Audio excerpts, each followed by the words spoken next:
Hello everyone, how are you doing? This is MD Tech here with another quick tutorial. In today's tutorial, I'm going to show you guys how to disable or turn off autoplay on the Spotify app.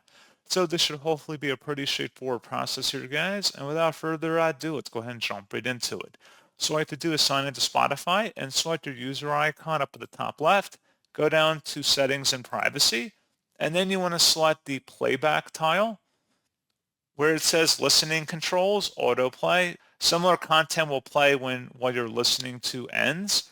Toggle this on or off depending on your preference, and that's pretty much all you have to do.